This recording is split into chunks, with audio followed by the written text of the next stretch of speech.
Hello and welcome to the Real Estate Nerds Podcast. On this Bad Beats episode, we will explore the human side of real estate investing with a seasoned pro about to make the legendary worst deal of their life. A deal isn't just the investment, it is also the person. Stay with us and learn what it takes to be the best investor. Hi, and welcome to the Real Estate Nerds Podcast. I'm your host, Scott Royal Smith. I'm the owner of Royal Legal Solutions, your one-stop shop for everything real estate, investor, law, tax, and anything you need. Over here at Royal Legal Solutions, we got you covered. I'm here with my good friend, Kathy. She has graciously agreed to take some time out of her busy schedule to come onto the show and share some lessons learned today. She is going to be airing some dirty laundry about her worst deal. So, Kathy, thank you so much for coming on. And what do you think the listeners need to know about you to be able to have a good sense of where you're at with your life and your investments, right before you're getting into this worst deal? Sure. I would say what you'd want to know about me is that I'm tenacious. So I've done some bad deals for sure, but I've done more good ones than bad ones. So I'm ahead. That's awesome. So Kathy, what's your experience in doing the real estate investing before you get into this deal? Is it something that you had just started doing or you had been investing for a while? I would say I was fairly new in that. Now, when I partner with people, I think we're up to 40,000 members of Real Wealth Network. So there's a lot of people who lean on me to have the right advice and the right connections. And, so I don't want to steer anyone in the wrong direction. So I now only partner with people who have been through several down markets. So at the time, I hadn't been through a down market. So I didn't know what comes along with that. I had only started investing in 1997, buying our first house and turning it into a fourplex. And it just rode up from there. I mean, I think it quadrupled in value in about a 10-year span. So what did I know about real estate? I only knew that if you bought something, it makes money. So I would say that I thought I was an expert, but since then, now I know there's a really different mindset when you've been through the ups and the downs. It's kind of like, would you want to get into an airplane with a pilot who's only flown in blue skies when you know that maybe there's a storm coming? Yeah, that's really true, right? I mean, like if you haven't gone through when things go sideways, you don't know how agile you can be or how agile you need to be able to make it through the recovery, right? Right. Yeah. Have you, and you were talking about your network of people. Do you want to give us just a quick overview of what that looks like and what you've created there and why people might want to join? Yeah, when I started in about 2003, I was super desperate to understand the concept of wealth. I had been raised in a, pretty good, middle-class family. I always had my needs met, but I didn't, Rich and I had been at a point in our lives, we were at a really hard time where he had just found out that he had melanoma. The doctor thought it had spread to the liver, which would mean he only had 6 months to live.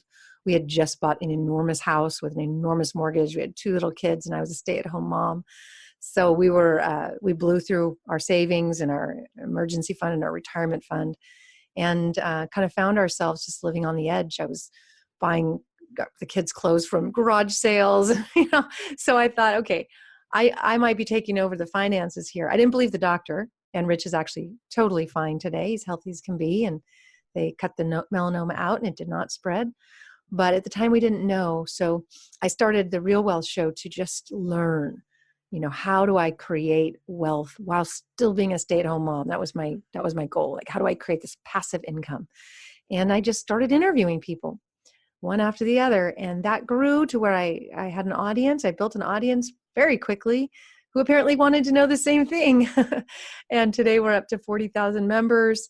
We educate people on some of the best strategies today for both cash flow and equity growth, and do offer an enormous amount of education and also connections to people who have deals.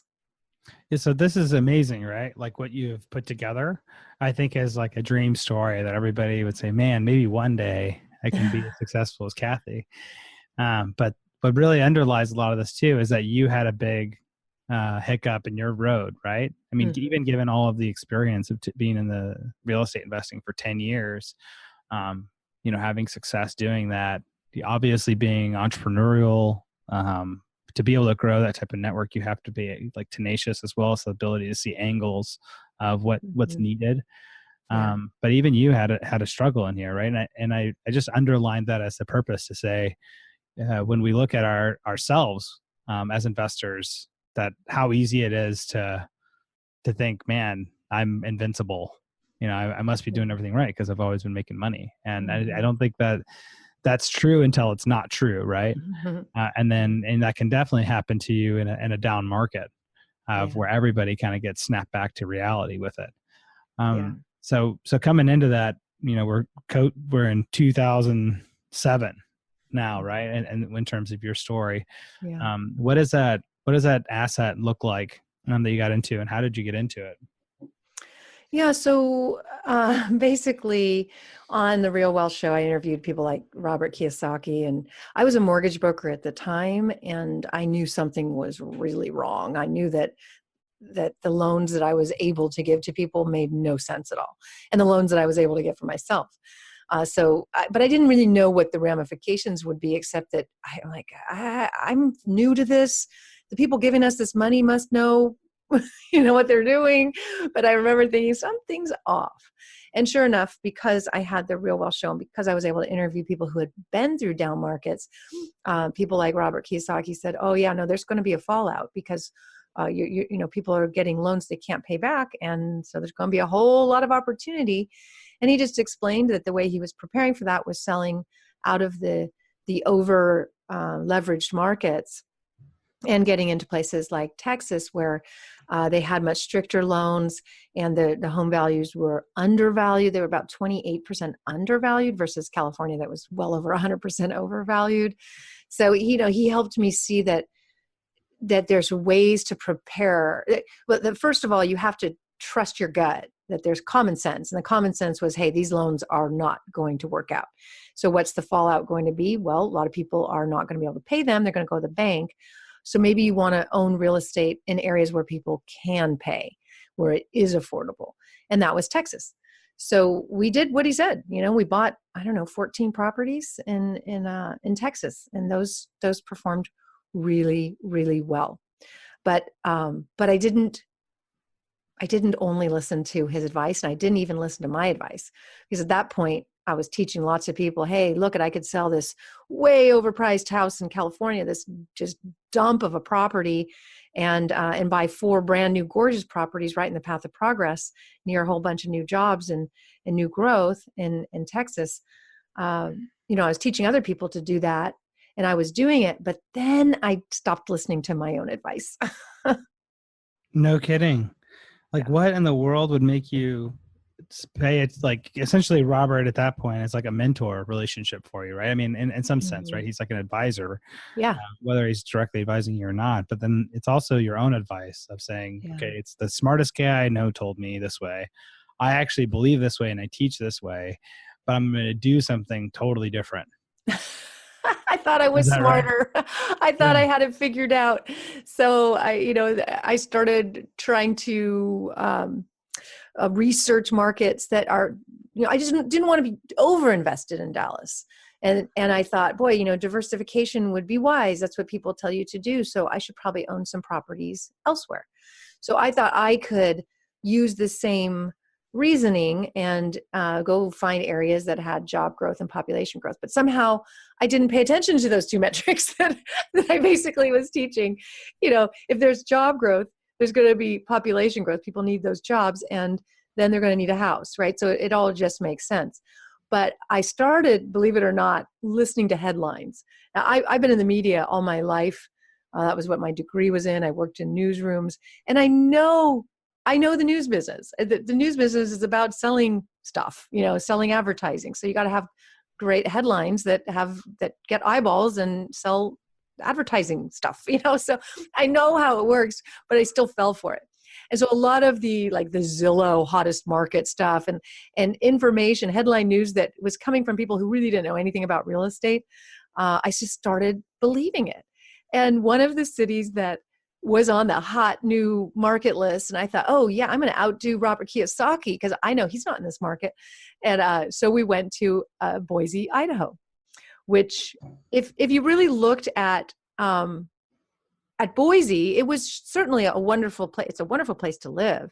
And a lot of Californians were moving there, and prices were going up as a result of that. Californians drive prices up everywhere. But what I didn't pay attention to was what I had learned, and that was follow the jobs. And there were really not a lot of jobs moving there. There was some. So that was first and foremost. There were like three, maybe at best, three major employers in Boise.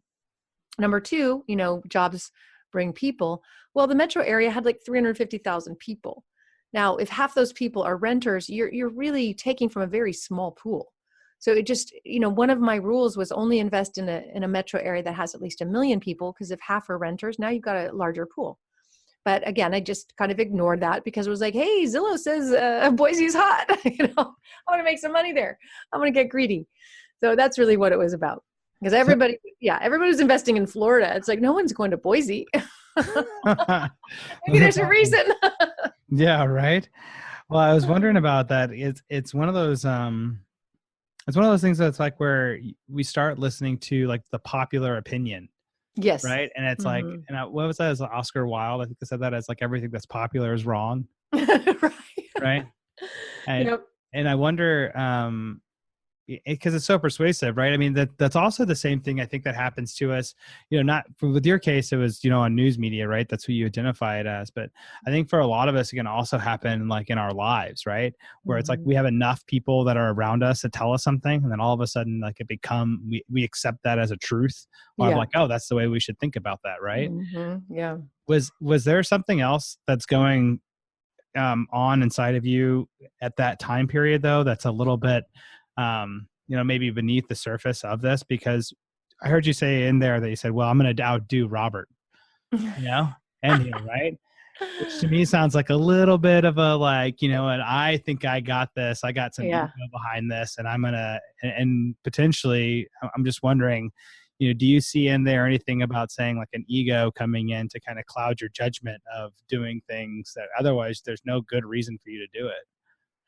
Well, it's kind of you don't know what you don't know. And so it wasn't really like I was trying to outdo anyone, but I did want to get there first, kind of like. By the way, I don't think ego is wrong, right? Like I'm not saying that as a judgment. I'm just saying like I think we all have it. We all have ego, right? Where it's like, I think I can be the best and I can know better or whatever, right? Yeah. So I just want to preface that if you heard it as a judgment coming from me about like, oh, I think Kathy has ego, I was like, dude, I got one of the biggest egos. I have to check that at the door constantly. So just so we're all on the same page with that. Well, thank you. And it was more just lack of experience and mixed with too much eagerness. So that was it. Like, okay, I got this. Like we just bought all these properties. They're performing incredibly. We got them under market. They're renting for far more than the expenses. And so we're putting money in our pocket, and every month the prices are going up. So it was like, I got this. And that's where I should have stayed, and so, or just listen to, like, had the standards in place so that it would have been very easy to say, Boise doesn't fit this. So what was happening there was there was growth. There were Californians moving there, and that was driving prices up. So I would say it was more of a getting greedy. Like, wow, I want some of that, because what Texas didn't have was that. It had cash flow, but the prices weren't going up the way they were in Boise, and I wanted to jump on that.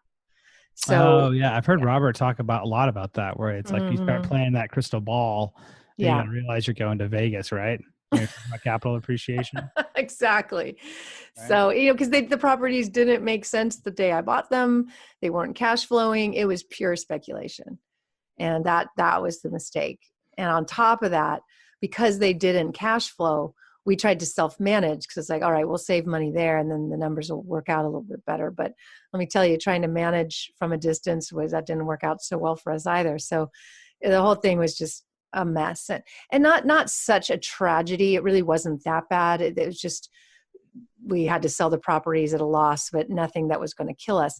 The one that really hurt was a deal I did after. So same thing, where now I was on a roll looking around the country for that next place that was going to pop.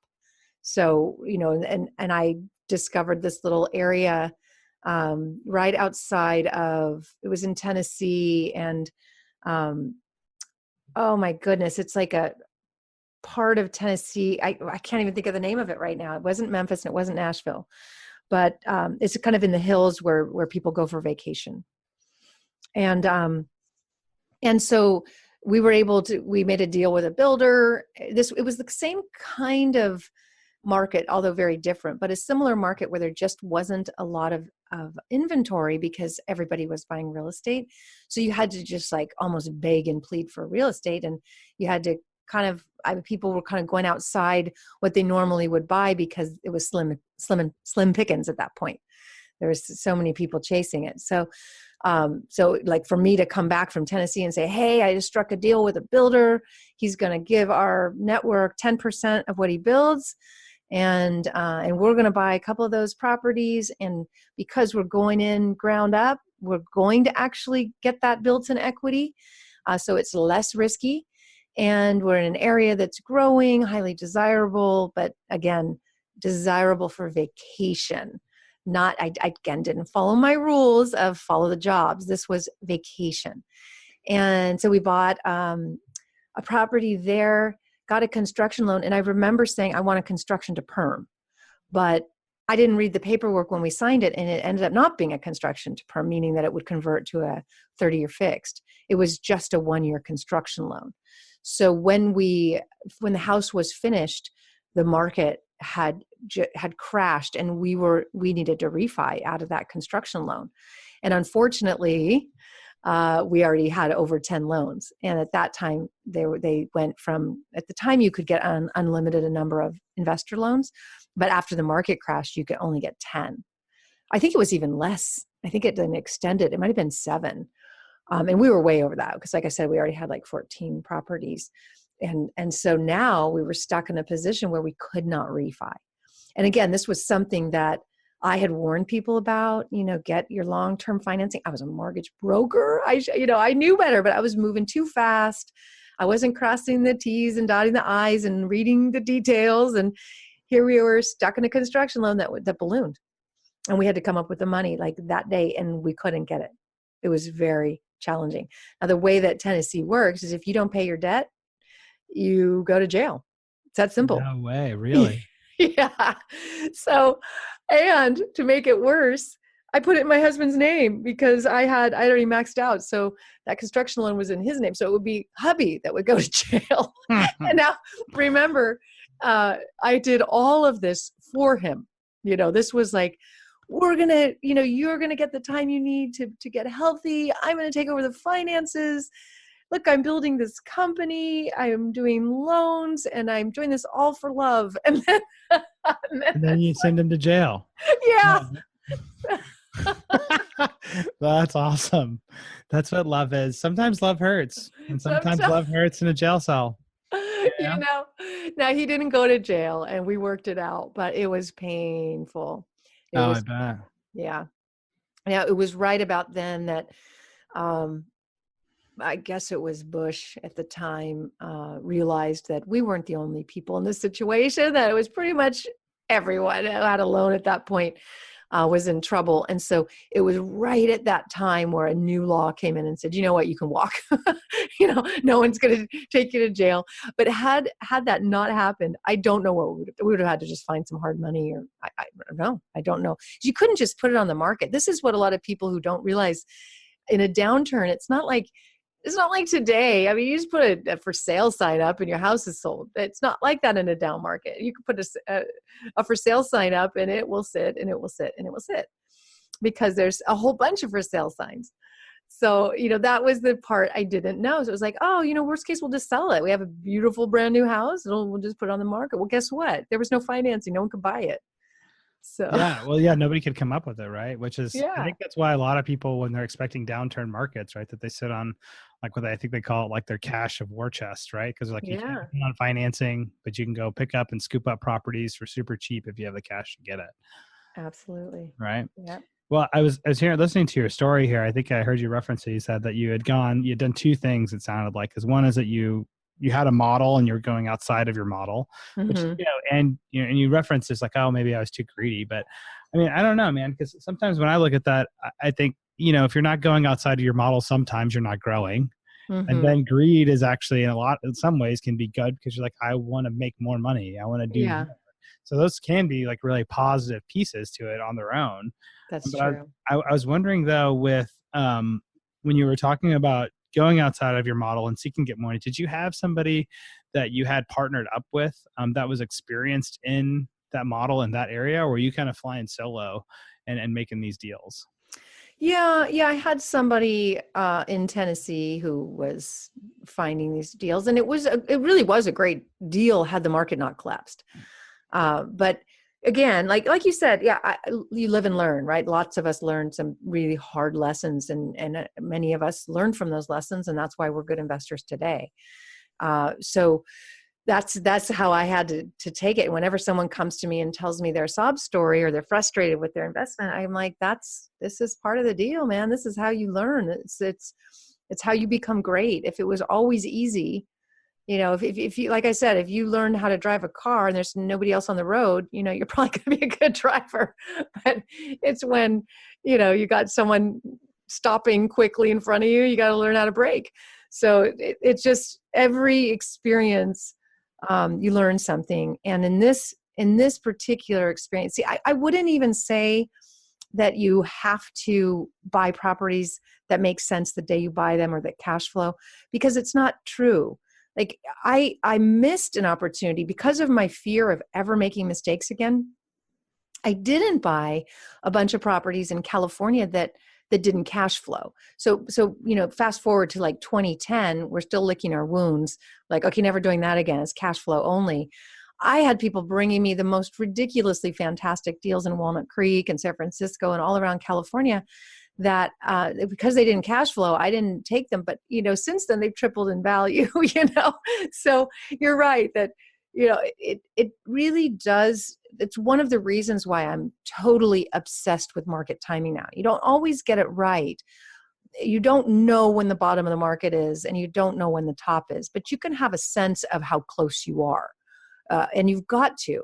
So back in 2010, we were obviously at the bottom. I mean, if prices in California were 20% what they had been, that's probably close to the bottom.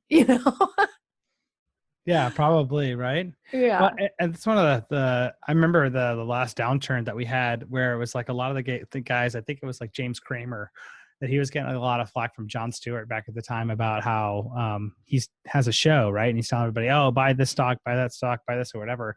But come to find out that he had been out of the market for like 4 years before the crash. And he's like, why were you out of the market? He's like, well, I knew the downturn was going to happen. I just didn't know when. So I was happy Mhm. to forego the gains so that way I could capitalize when everything like came tumbling down. Yeah. To me, that I was like, wow, that is such an incredible level of discipline to say that I'm going to forego 4 years worth of capital gains in one of the hottest markets. Because remember at the time, right? It's a frenzy that you read on the billboards everywhere. Everything has never been better. Like Yeah. we've been all this upgrowth. And I think that's one of the things I think we were talking about a little bit before.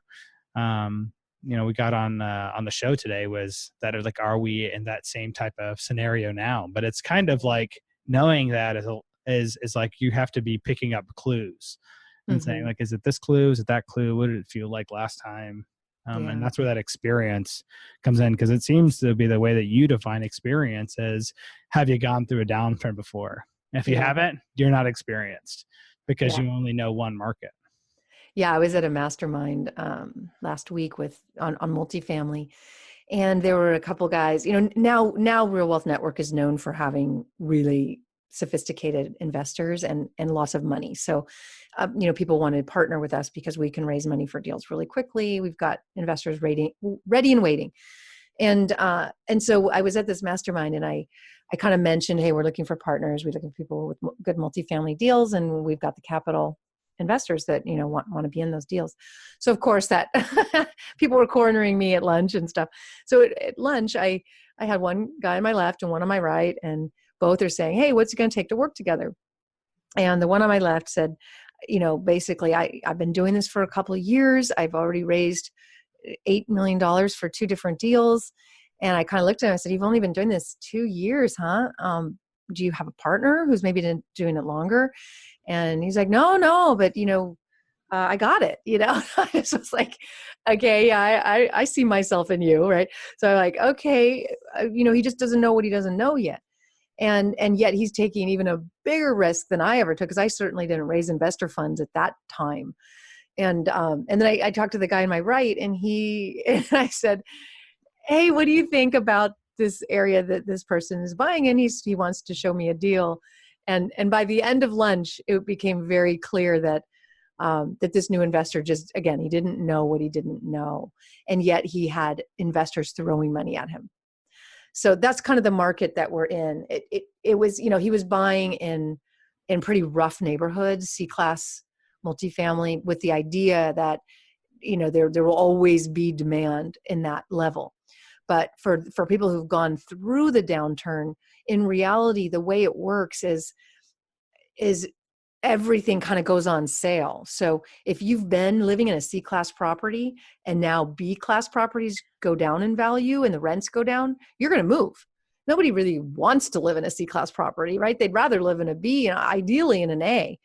But what happens in a downturn is the people who live in the nicest properties often have to downsize and they move into a B property. And the people who've been living in the C properties now can afford the B. So the safest place really to be is in the middle, right there in the middle.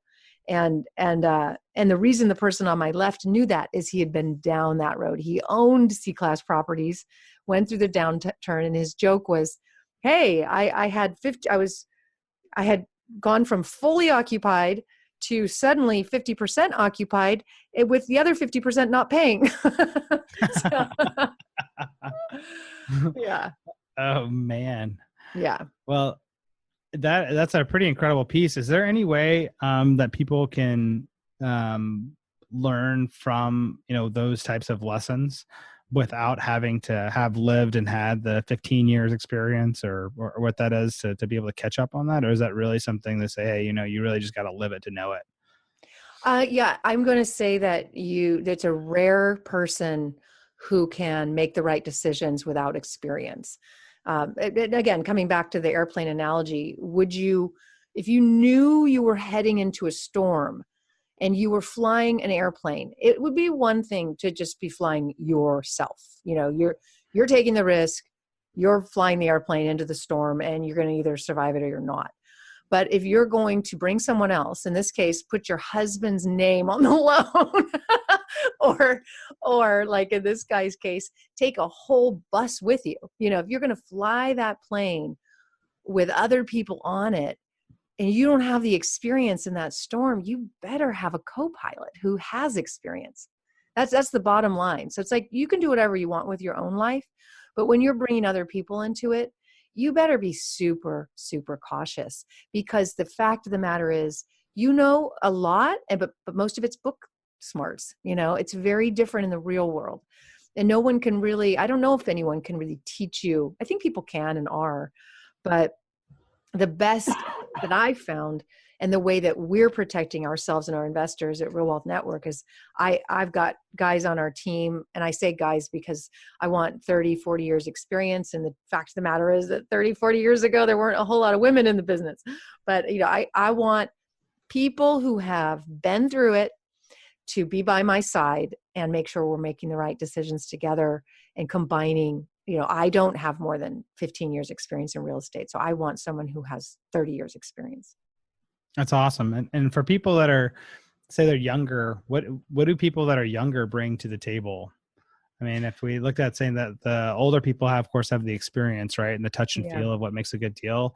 Like, what is it, because all the people that are younger out there are going to immediately say like, okay, well, I'm not valuable, but they definitely are. But what are they actually contributing into, like those types of communities or those types of deals that gives them, even though they're junior? Oh my gosh. So I just had this conversation with my daughter at lunch today. It's funny you should ask. She's 19. And we were kind of joking about how every generation is at conflict with the older one. Like, I thought I was a rebel and really cool and stuff. And she looks at me and she's like, "Yeah, but you're my mom." And so every generation brings something new. It's a new world. And I would say younger people understand it better, because the older people are sort of stuck in the past a bit. And so we have so much to bring each other. So for me, my partners are 20 years older or so, or more than me. And so what I've brought from the beginning is stuff they just don't understand. They don't, I mean, the first time we did a webinar, he's like, a what? He'd never done that. He didn't have a website.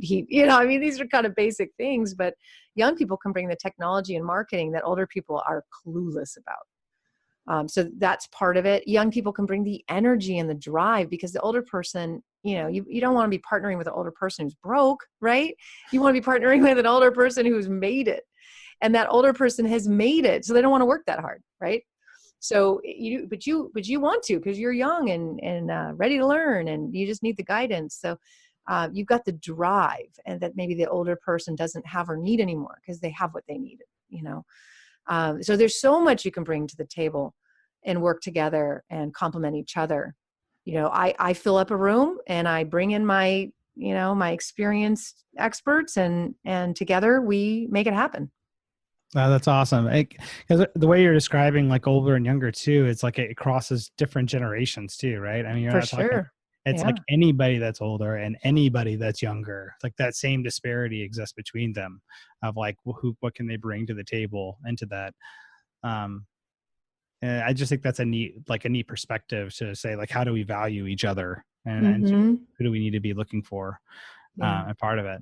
So Kathy, and thank you so much for sharing your story. And we usually like to end with, a wrap up on what the lesson learned was from today's episode. So if you were going to leave everybody with, say, out of my story, here's what the lesson learned I think that I'd like to leave you guys with, what would that be? I would say, I mean, the best way, I talked about this morning with my daughter. When you're excited, you just want to jump in, and that's not everybody, but I did. And I see a lot of people doing this. It's like, oh yeah, I get it now. Like, you go to your first class and you're like, oh my gosh, I could see what I could never see before. This is how I'm going to get out of this rut and make money like everybody else. I'm going to do this. And then you just, you go to, it's like the first time you're on dry land, someone tells you, kind of shows you a video of how to swim, and you're like, oh my gosh, there's the pool, I'm diving in. And then you're in, and you don't quite know what you're doing. And so, that's how I was. I'm like, I'm diving into the deep end, and let's see how that goes. So I would have just, somehow bridled myself enough to make sure, hey, let's see if you can swim in the shallow end first, Let's take this. I mean, I literally, when I decided I wanted to do this, I went to Texas and came back with 5 properties in a weekend. Those 10 ended up being unbelievable properties. They outperformed everything. And it was the right choice. But was I really ready for that? Maybe it would have been okay to buy 1 or 2, go back next month and buy a few more. So that would be my advice, is just, don't get all the information you need, study up, and then you still got to go in and practice, and it's still going to be all new to you. Jump in for sure, but jump in either with a partner who's been there before, or make sure you've done an enormous amount of studying. A very simple story is, like, when the first time we went to Costa Rica, I forgot to figure out the exchange rate.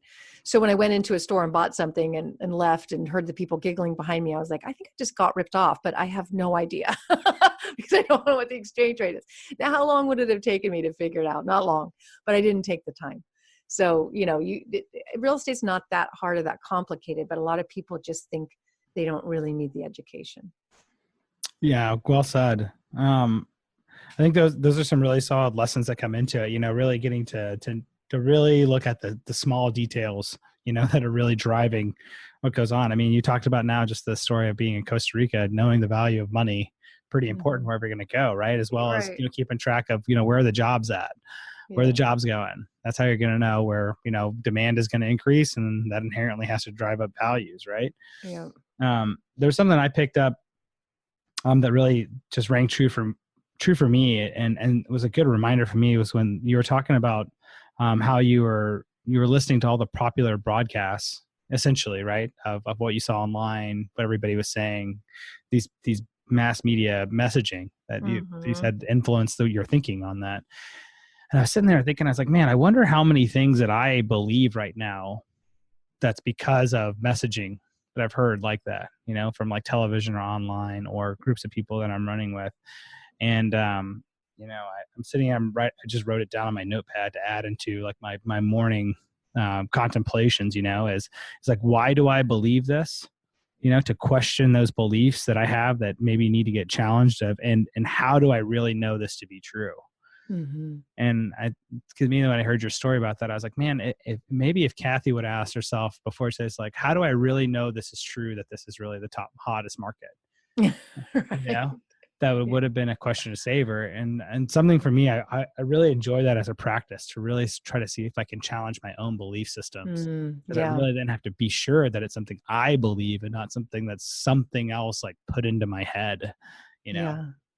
Yeah, we actually have that in our company now. I don't know where Rich read it, but it was at every meeting you assign somebody to be the negative person, because nobody really wants to be that person. But each time someone gets to be that person, and I think there's a name for it, but basically it's the one who just like finds a reason why every idea won't work, and it's almost like they have fun with it. But it does get people to stop and go, yeah, I hadn't thought about that, because otherwise everyone just starts going off on everything's going to be great. And yeah, we don't really want to look at the downside. But if you actually assign someone to do it and it's their fun job to just knock everything down, then you can look at things you might not have.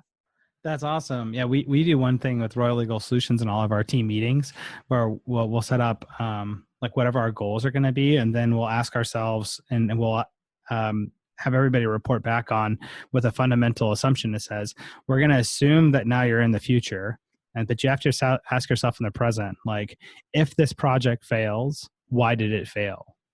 Mm-hmm. So you have to assume to say like, and then makes your mind open up to see like all of the different pitfalls that could happen along the way, instead of just getting trapped in like the serotonin bliss of like, everything is great and it's all going to work out and let's not worry about it. We'll just keep quote unquote working hard, Yeah. I think that those are really important, because there's something about like working together in groups of people, whether it's investors or inside of companies, where people get really caught up with thinking like anything negative or contrarian is automatically wrong and will get you like shafted to the side. Mm-hmm. It's so funny that we now have to task people with like, okay, you're the negative one. Yeah. You get to shoot every idea down. Yeah, it's true. Yeah, that's awesome. Well, thank you, Kathy. And for everybody that wants to connect with you, which I'm sure everybody will, because you're so phenomenal to hang out with. What's the best way for them to do that? Oh, thank you so much. You can go to realwealthnetwork.com. It's free to join. And once you join, it unlocks the website. There's a whole bunch of stuff we're not allowed to talk about publicly. So it unlocks it for you. You get to see the different deals we're doing, and lots and lots and lots and lots of free education, weekly webinars, my podcast. So yeah, realwealthnetwork.com. Now, unlocking the website, everything you talk about publicly, is that like conspiracy theories and like how there's lizard people and like? No, but I have heard about the lizard people. No, it's SEC rules, so it's the private stuff that we're not allowed to talk about publicly. To learn more about those deals, but you have to do it behind. You can't publicly broadcast those, right? So that's a good lesson for everybody else out there. If you're publicly broadcasting everything about your deals, you really should check it out, because you're probably going to get nailed. Yeah, you're not supposed to do that. That's why she's got the super secret club. Yeah. Awesome. Well, thank you so much, Kathy. And as always, everybody, I'm your host, Scott Royal Smith with Royal Legal Solutions, and this is the Real Estate Nerds podcast. Thanks for everybody for joining in, and we'll see you again soon. That's all for this Bad Beats episode. I'm your host, Scott Royal Smith with the Real Estate Nerds podcast. Did you see yourself in any part of that story? I know I did. If you enjoyed the show, leave a review to help clue in the sleeping masses of what they need to know and what we all need reminders of. Do your good deed for the day. Thanks, and I'll see you again soon.